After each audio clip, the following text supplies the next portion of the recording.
Bueno, quizá alguno piense que me he trastornado mentalmente, quizá por todas las horas que llevo aquí subido y el calor que hace y todo lo demás.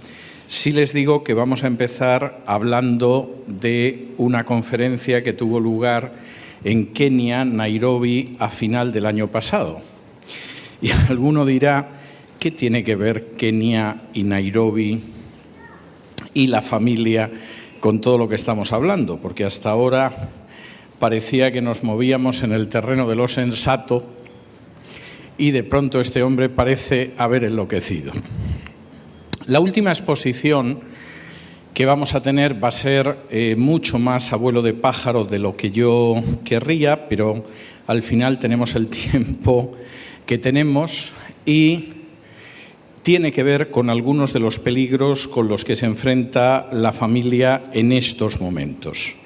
Y realmente son peligros considerables y además son peligros a escala global.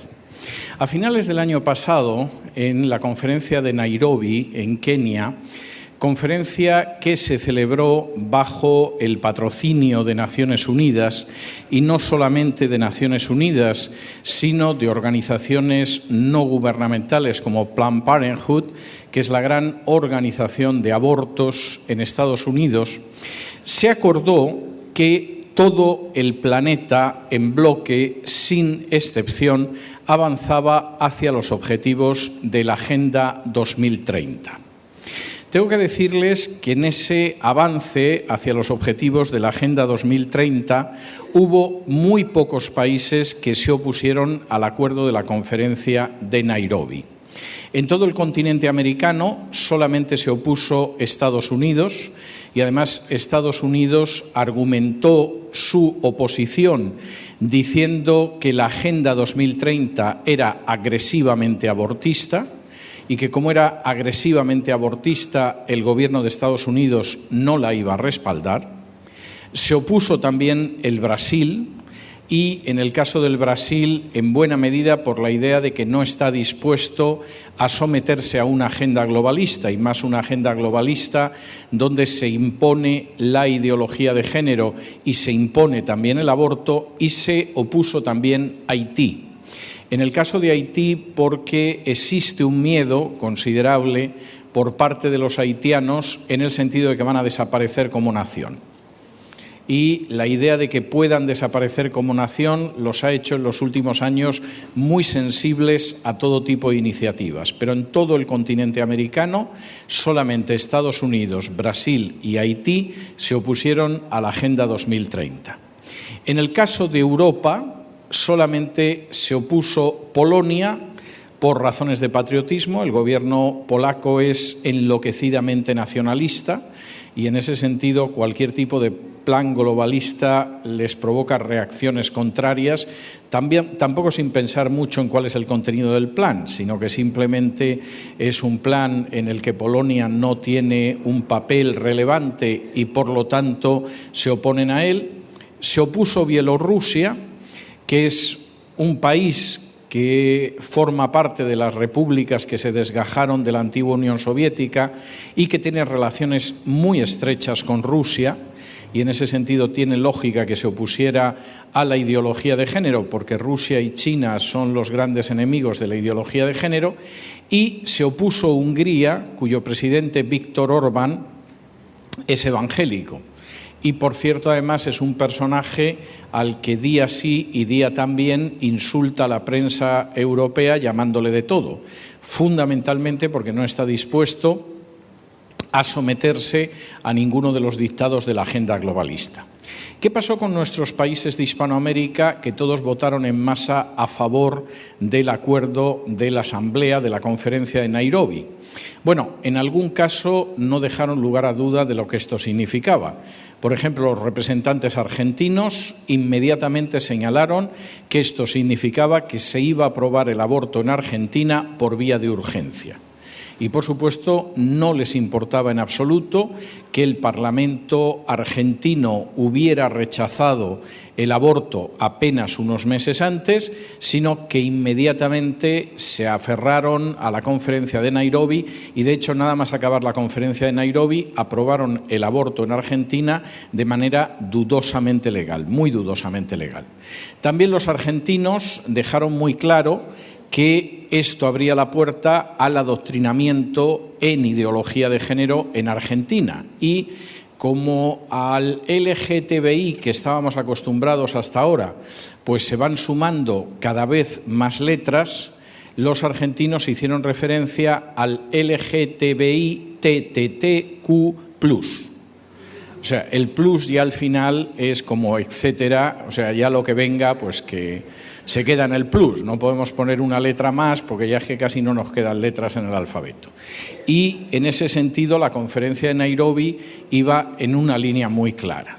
Vamos a tener un mundo sometido a la agenda globalista y ese mundo que está sometido a la agenda globalista va a estar sometido a uno de los grandes pilares de esa agenda, que es la ideología de género, y eso se va a traducir fundamentalmente en una iniciativa a favor del aborto. Cualquier país que se niegue a admitir dentro de su legislación el aborto lo vamos a castigar.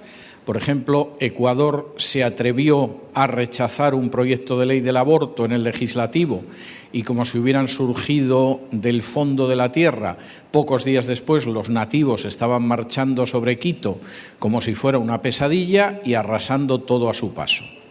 Los pobres nativos que van a ser utilizados como carne de cañón de la agenda globalista y que no sabían ni siquiera por qué iban arrasando todo y, según me cuentan algunas de mis fuentes en Ecuador, cuando se reunían en la mesa de negociación con los propios nativos ni siquiera sabían lo que querían negociar ni cómo querían negociarlo. Alguien había encendido la llama, se habían lanzado sobre la capital, habían destruido todo lo que habían visto por delante y ya habían lanzado el mensaje de que hay, como se te ocurra, oponerte al aborto. Uno de los elementos de la agenda globalista, como digo, es el aborto. El otro es la ideología de género, que es absolutamente contraria a la familia, porque incluye no solamente el matrimonio homosexual o la adopción de niños por parejas homosexuales, sino que también incluye de manera muy clara el adoctrinamiento en los colegios y la guerra de sexos. Por ejemplo, la aprobación de leyes como las que ya existen en España, en virtud de las cuales el mismo delito se castiga el doble si quien lo comete es un hombre que si quien lo comete es una mujer. Y aparte de que desaparece la igualdad ante la ley, desaparece también la presunción de inocencia, es decir, el hecho de que uno es inocente mientras no se demuestre lo contrario. En el caso de los varones y en delitos donde supuestamente se haya agredido a una mujer, el varón es culpable mientras no demuestre que es inocente. Pasa inmediatamente a prisión. Por supuesto, se le priva de poder tener contacto con sus hijos, etcétera, etcétera, etcétera. Ese elemento de aborto, de ideología de género, de adoctrinamiento en los colegios, de modificación del sistema legal, se va a ver coronado en aquellos países donde más ha avanzado la ideología de género por la aprobación de leyes de eutanasia. De hecho, en mi país de origen, que es España, en los próximos días el Gobierno piensa presentar un proyecto de ley de eutanasia, aunque debo decir que llevan asesinando ancianos en los hospitales desde hace mucho tiempo y sin ley de eutanasia. Estas Navidades, un amigo, que además es creyente, fue a visitar a su suegro a una región de España distinta de la que él vive, que estaba enfermo y hospitalizado. Y cuando llegó al hospital contempló con horror que lo estaban matando de hambre y de sed. Es decir, las dosis que le estaban dando de suero, etcétera, eran dosis concebidas fundamentalmente para que el anciano se muriera en 4 o 5 días. Como era médico y se pudo percatar de ello, inmediatamente llamó al médico que se suponía que controlaba la planta y le dijo: están ustedes suministrando unas dosis a este anciano que lo va a matar. Y el médico inmediatamente se puso hecho una fiera y le dijo: usted qué sabe, el médico soy yo, si sabré yo lo que le digo, usted es un ignorante. Y mi amigo, con toda la tranquilidad del mundo, le dijo: mire usted, yo no solo soy médico, durante más de 30 años he sido director de una de las plantas del Hospital Gregorio Marañón, que es el más importante de toda España y está en Madrid.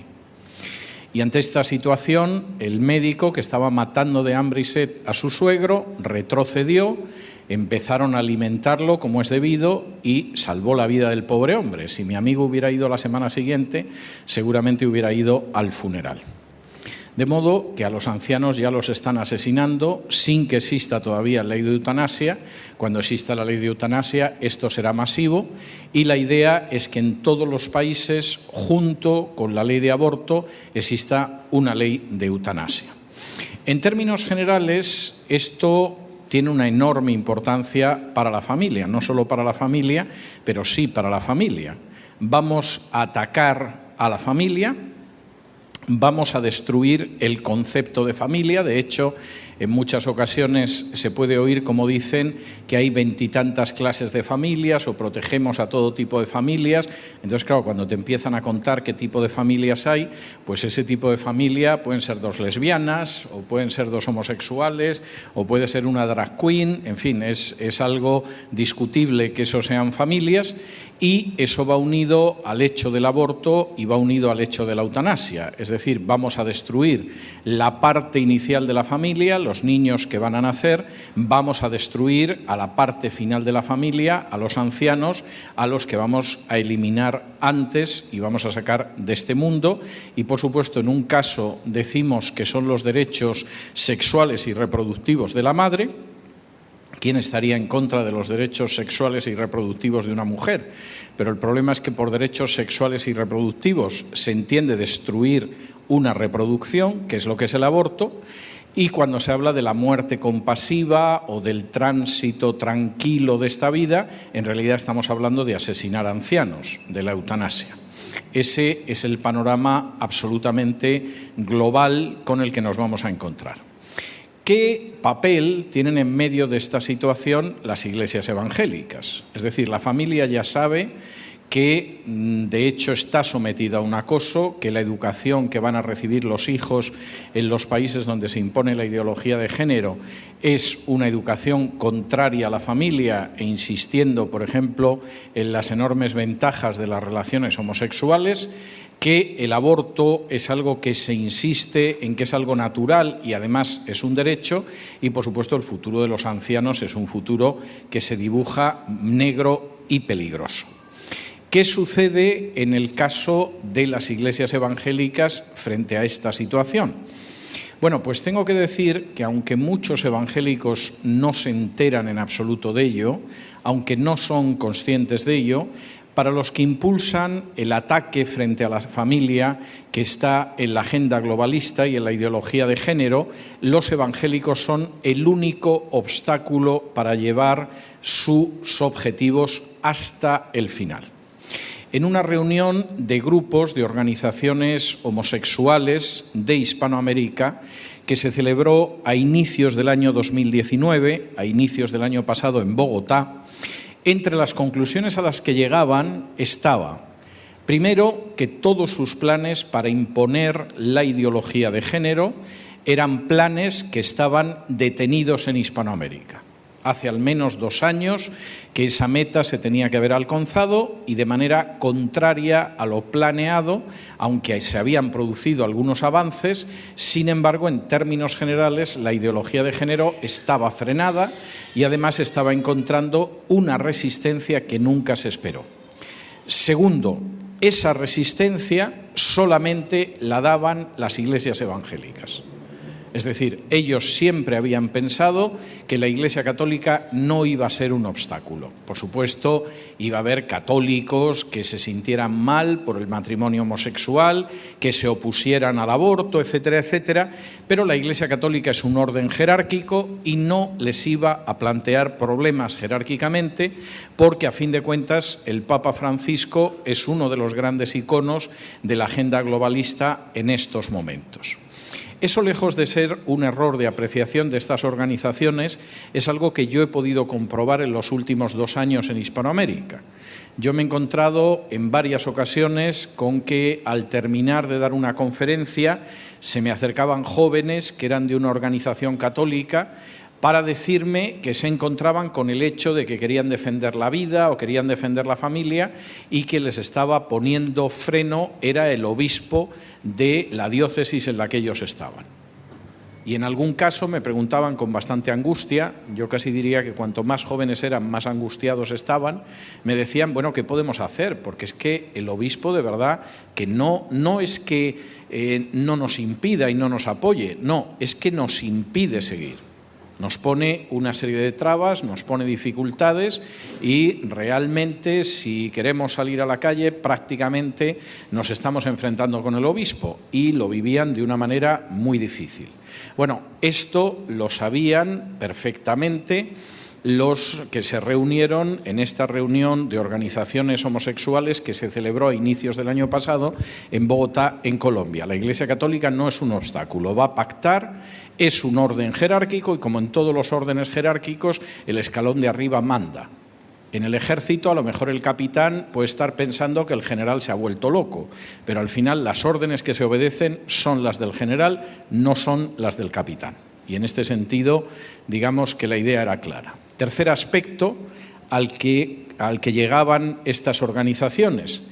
Los evangélicos se nos han convertido en un obstáculo, primero porque no pensamos nunca que iban a resistir y segundo porque son organizaciones de base, no son una jerarquía, no podemos intentar de alguna manera llegar a un pacto con la jerarquía, es gente a nivel de la calle, es gente que sale a la calle, es gente que no se mueve por influencias como la Iglesia Católica, sino por principios y es muy difícil de combatir. Y tercer aspecto, se nos ha pasado hasta ahora, pero lo cierto es que los evangélicos hay que infiltrarlos y desarticularlos. Es decir, donde podamos los infiltramos para ganarlos a nuestra causa y donde no podamos hacer eso tenemos que ver cómo conseguimos triturar la influencia que en estos momentos tienen para impedir el avance de la ideología de género. A los muy pocos días de esta reunión de organizaciones gays de Hispanoamérica en Bogotá, Colombia, se produjo una reunión en Estados Unidos de distintas organizaciones para alocar un número considerable de millones de dólares en escritos que partirían de los medios de comunicación atacando a los evangélicos. Es decir, una serie de organizaciones, de periodistas, aceptan que van a realizar programas en radio, en televisión, en prensa escrita, que presenten a los evangélicos como enemigos de los derechos humanos, enemigos del avance social, fanáticos religiosos, etcétera, etcétera. En algún caso ha habido incluso títulos relativamente creativos, ¿no? Había uno que incluso mezclaba la pólvora y la Biblia en el análisis que hacía de los evangélicos. Y entonces aparecía como la fuerza conservadora que va a impedir que este subcontinente avance hacia el paraíso de la ideología de género.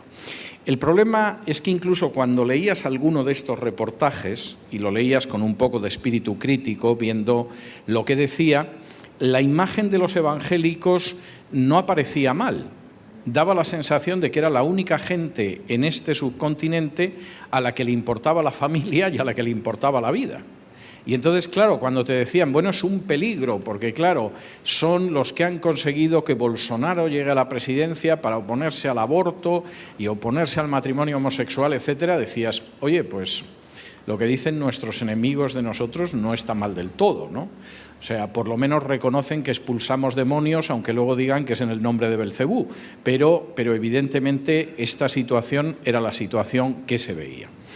Y, por supuesto, la infiltración es algo que ha comenzado, de hecho había comenzado ya hacía tiempo. Yo he comentado en alguna ocasión el libro del Evangelio subversivo que publicó en su día CLIE, que es un libro que CLIE dice que ha retirado de circulación. No es cierto, yo he comprado un ejemplar hace 2 o 3 semanas, o sea que si lo han retirado de circulación no sé quién se ha apoderado de los ejemplares, pero que es un libro donde, por ejemplo, un misionero evangélico defiende que Juan el Evangelista era el amante de Jesús y que todo el mundo lo sabía, que Pablo era homosexual porque en los viajes iba solo con hombres. No es verdad, pero no es verdad ni lo de que era homosexual ni de que iba solo con hombres. Aquila y Priscila, por ejemplo, eran un matrimonio y tenía colaboradoras como Febe, de la que habla en Romanos, y Evodia y Síntique, que estaban en Filipos. Pero bueno, queda muy bien que Pablo era un homosexual. O se sostiene que el siervo del centurión era el amante homosexual del centurión, porque al parecer cuando los centuriones pedían destino fuera de Roma es porque eran homosexuales, iban a buscar amantes. Esto es una majadería que no tiene ninguna base histórica, pero el libro lo sostiene, y por lo tanto cuando Jesús curó al siervo del centurión, lo único que hizo fue bendecir las relaciones homosexuales. Esto, publicado por una editorial como CLIE, que cuando yo me convertí hace 42 años, pues era editorial evangélica, clásica, conservadora y bautista, indica hasta qué punto puede degenerar hasta lo que ha sido más seguro durante muchísimos años. Y en ese sentido, incluso hay una página web que, si alguna vez tienen dificultad para vomitar, yo les recomiendo que vayan a leerla, que es Lupa Protestante. Y entonces Lupa Protestante es una página web en España que es defensora de la ideología de género y de otras inmundicias. Por ejemplo, el director literario de CLIE, Alfonso Ropero, suele escribir ahí para defender la dictadura de Evo Morales o la dictadura de Maduro, y hay otra gente que se dedica a casar parejas homosexuales y que defiende qué es lo que hay que hacer y escribe en Lupa Protestante. Es decir, de alguna manera la tarea de infiltrar empezó hace tiempo y, salvo que seamos lo suficientemente sabios como para poder discernir cuál es la situación, pues evidentemente un poco de levadura leuda la masa, y esto puede acabar haciendo muchísimo daño, y sobre todo haciendo muchísimo daño a aquella gente que ha decidido que quieren ser ovejas, que no quieren llevarse mal con el mundo que los rodea, y que bueno, pues tampoco nos vamos a preocupar mucho por esto que sucede. De manera que en estos momentos el modelo de familia natural, el modelo de familia que aparece en la Biblia, también está siendo objeto de acoso. Yo diría que acoso y derribo, por utilizar un término español. Esto no es algo nuevo. Ya pudimos ver ayer cómo es algo que se repite históricamente y siempre se crea la idea de modelos familiares que no son el modelo familiar que aparece en la Biblia. Y, por supuesto, la única manera para enfrentarse con ello es también lo que vimos ayer por la noche, que es ese acercamiento al modelo familiar a partir de lo que aparece en la Biblia. Eso nos permite recuperar la idea de la familia natural que aparece en las Escrituras, eso nos permite recuperar la idea del matrimonio tal y como Dios lo quiere, eso nos permite recuperar la idea de la educación de los hijos tal y como Dios quiere que sean educados, y eso nos permite que la familia sea un foco de bendición para las personas que lo integran, para la sociedad en la que están y, desde luego, para el avance del reino de Dios. Y estamos en una situación difícil, en una situación delicada y en una situación en la que ustedes no se pueden permitir el lujo de decir eso no va a suceder aquí. Permítanme al respecto que les cuente algún ejemplo en este sentido de cómo claro que esto sí puede suceder aquí y en algunos aspectos ya está sucediendo. En el año 2006, el gobierno socialista de Rodríguez Zapatero, que era el que estaba en España, decidió empezar a impulsar leyes de ideología de género que no existían en ningún otro país europeo, empezando por la ley de matrimonio homosexual. Y la reacción, en términos generales, de la inmensa mayoría de las iglesias evangélicas fue decir: no queremos líos. El gobierno de Rodríguez Zapatero, además, era astuto, era maligno, pero era astuto. Creó una fundación para dar dinero a las confesiones religiosas no católicas, con lo cual, si además te callabas y no hacías olas, pues era posible que te cayeran unos euritos, y algunos consideraron que eso estaba muy bien.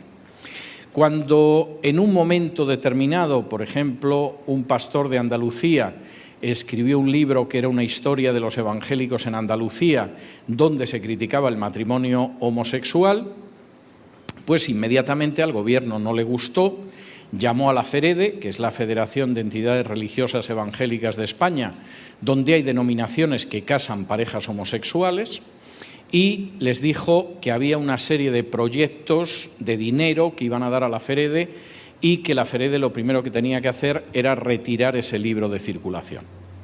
Y efectivamente le dijeron al pastor que lo había escrito que el libro se retiraba de circulación, y no solo se retiraba de circulación, sino que fuera buscando los ejemplares que hubiera regalado a bibliotecas, a seminarios, etcétera, para recogerlos todos y que desaparecieran. Y el pastor, con enorme angustia, pues acabó plegándose, porque le informaron de que había al menos 2 proyectos que esperaban dinero del gobierno, y que si el libro no desaparecía de la faz de la tierra, ese dinero del gobierno no iba a llegar para esos proyectos. Y en esa fecha, 2005, 2006, 2007, la idea era que habían comprado la paz. Es decir, no nos metemos mucho con el gobierno hasta nos da dinero, que le llega a algunos, y todos estamos tan contentos. Vamos los domingos a la iglesia, nos encerramos entre las 4 paredes, oye, y si quieren que los homosexuales adopten niños, que los adopten. Y si quieren casarse 2 mujeres, que se casen. Esto no tiene ninguna importancia. Pero como dice muy bien el capítulo 5 del Evangelio de Mateo, cuando la sal, en vez de actuar evitando la corrupción, la descomposición y la podredumbre de una sociedad, decide que no sala, no gana la paz con esa sociedad. La sociedad inmediatamente llega a la conclusión de que lo que tiene enfrente no es la sal de la tierra, sino una banda de hipócritas cobardes. Y echa mano de la sal, la tira al suelo y la pisotea. Y esta es una ley espiritual histórica. Y al cabo de unos años, en España, donde hubo un silencio casi total, yo creo que los evangélicos que nos levantamos contra lo que estaba sucediendo en ideología de género, seguramente, si los contamos con los dedos de una mano, hasta nos sobra algún dedo, pues cuando llegaron a esa situación y todos pensaban que habían comprado la paz, etcétera, al cabo de unos años hubo quien dijo, y ahora pisoteamos a la sal. Y entonces, incluso gobiernos de derechas, ya no la izquierda socialista, sino la derecha, empezó a aprobar en las comunidades autónomas, que son como los estados federados, leyes de ideología de género todavía peores. Por ejemplo, las leyes contra la discriminación por razón de género. Esto de la ley contra la discriminación por razón de género suena bien, pero lo que significaba es que si tú eras un maestro o eras el director de una escuela que en un momento determinado no querías que adoctrinaran a los niños en ideología de género, eso significa, por ejemplo, en la Comunidad de Madrid o en casi toda España, que viene una drag queen al jardín de infancia y les empieza a enseñar a los niños unos cuadernos donde hay niños que besan a niños en la boca, niñas que tocan a otras niñas en el pecho, etcétera, etcétera. Entonces los niños con 3, 4 años ya saben cómo es la vida. Si tú te opones a esto, la ley te puede amonestar, te puede retirar de tu puesto, te puede multar e incluso te puede encarcelar 2 años. Y efectivamente hubo algún director de centro que perdió su puesto de trabajo porque no estaba dispuesto a que a los niños los envenenaran con ideología de género. Y en ese momento algunos pastores de pronto se dieron cuenta de que un domingo les podía llegar el director del coro y decirle, mire pastor, a partir de este domingo mi novio va a venir al culto y se va a sentar en la primera fila y si va bien el noviazgo esperamos que a la vuelta de unos meses nos case usted. Y vamos, usted nos va a casar porque no querrá que le caiga encima el peso de la ley contra la discriminación por razón de género. O puede llegar la secretaria del pastor y decirle: mire, pastor, tengo que darle una noticia, mi novia y yo queremos que nos case usted en la iglesia, porque yo llevo siendo secretaria suya desde hace 10 años, tengo una novia desde hace 2, hemos decidido que vamos a formalizar esto y usted nos va a casar. Y el pastor en ese momento dice: pues qué bien, porque como diga que no caso a las 2 lesbianas, lo mismo me acusan de discriminación por razón de género y no sabemos si me precinta en la iglesia. Y la cosa ha ido a peor. Por ejemplo, el nuevo gobierno español, que lleva actuando apenas unas semanas, decidió nombrar como directora del Instituto de la Mujer a una lesbiana que sostiene que las únicas relaciones sexuales naturales son las relaciones de lesbianismo, porque incluso las relaciones homosexuales entre hombres son antinaturales porque son hombres. Ya entre un hombre y una mujer ni les cuento, el colmo de lo antinatural. Hasta tal punto que esta mujer sostiene que todas las relaciones heterosexuales son violaciones, porque el hombre penetra a la mujer, y que para que no fueran violaciones la mujer debería de penetrar analmente al hombre con algún tipo de instrumento para que quedaran a la par. Esta señora es la directora del Instituto de la Mujer en España. Y el Ministerio de Igualdad, al que pertenece esta dirección general, es efectivamente el Ministerio de Igualdad, porque los 7 altos cargos son todos mujeres. Es decir, es la igualdad, no hay un solo hombre, no hay nada más que mujeres. Todas ellas, por supuesto, encarnizadas defensoras de la ideología de género. Y dirán ustedes: ¿eso no puede pasar en Hispanoamérica? Sí. Hace unos meses hubo unas elecciones municipales en Colombia y las elecciones en Bogotá las ganó una lesbiana que, por supuesto, para que quedara clarísimo lo que significaba su triunfo, lo que hizo fue besarse en la boca con su novia y que los medios de comunicación tomaran las imágenes y las retransmitieran para que los colombianos se fueran enterando de lo que les venía encima. De manera que la situación es una situación bastante clara. ¿Cómo se van a enfrentar ustedes a esa situación? Bueno, para mí es muy claro que ustedes se van a enfrentar a esa situación de la única manera que pueden hacerlo, y es siendo sal y luz. Tienen ustedes que recordar que son la sal, que no pueden dejar la sal dentro del salero, que no pueden pensar que si dejan de ser sal los van a dejar en paz. No, los van a tirar al suelo y los van a pisotear, y eso ya ha sucedido en algún otro país, como es el caso de España, y al mismo tiempo ustedes son la luz del mundo. No son una luz más, hay una luz mormónica, hay una luz islámica, hay una luz budista y además la luz evangélica bíblica. No, ustedes son la luz del mundo. Y la luz, como dice muy bien el capítulo 5 de Mateo, no se coloca debajo de un almud, porque entonces no te sirve de nada, no ves nada. Cuando yo entro en la habitación de mi hotel estos días, lo primero que hago es encender una lamparita que hay en una mesa en la entrada del hotel, en la entrada de mi habitación. Lo que no se me ocurre es a continuación quitarme la chaqueta, el saco y echarlo encima de la lamparita para que no se vea nada. No, evidentemente la luz está para iluminar. Y si ustedes no iluminan la sociedad en la que viven, esta sociedad está perdida. Esta sociedad, lo único que va a suceder con ella es que estará cada vez más en tinieblas, irá tropezando y se romperá la cabeza en cualquiera de las caídas en medio de la oscuridad. Y tenemos que tener muy claro que tenemos que ser sal y luz. Y eso implica que tenemos que regresar a lo que aparece en las Escrituras. Lo que aparece en las Escrituras no es que nosotros decidimos pactar con el mundo, no es que decimos, bueno, allá ellos, cuanto peor, mejor, porque cuanto peor se pongan las cosas es que Cristo va a venir antes. Si realmente creen ustedes que cuanto peor se pongan las cosas, antes va a venir Cristo, cierren ustedes esta iglesia y no compartan el Evangelio. El mundo se pondrá mucho peor y supuestamente vendrá Cristo. Nuestra misión es ser testigos de Jesús en medio de este mundo. No sabemos si realmente estamos más o menos lejos de la venida de Cristo. Pero nuestra misión es ser testigos y ser sal y luz. La gente que contempló en el pasado cómo había, por ejemplo, esclavos y decidió enfrentarse con una institución tan bochornosa como la esclavitud, podía haber dicho, mira, cuanto mejor, peor. Si continúa la esclavitud, la sociedad cada vez se pudre más, Cristo vendrá antes. A nadie se le ocurrió pensar eso. Como a nadie se le ocurre, si tiene un enfermo al lado, decir, mira, mejor, mejor. Si se pone muy mal y se muere y hay más desgracia, acercamos algo a la venida de Cristo.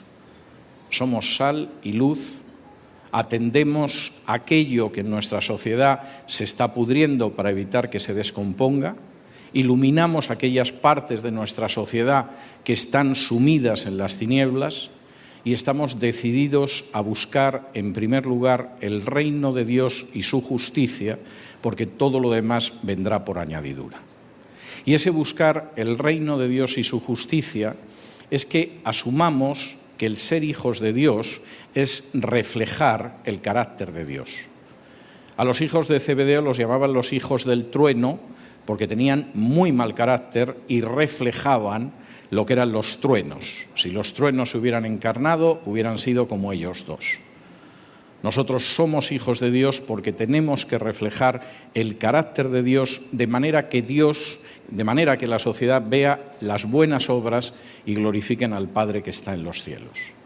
Y en su mano está en estos momentos educar a sus hijos para que no se dejen arrastrar por la ideología de género. Testificar a sus compañeros para que vean que no están ustedes dispuestos en sus estudios, en las aulas, en el trabajo a dejarse llevar por la corriente, sino por el contrario, que quieren el bien de su país y el bien de su sociedad. Y en sus manos está colocarse bajo la mano poderosa de Dios, convencido de que Jesús ha vencido al mundo y que el que está en nosotros es más poderoso que el que está en el mundo.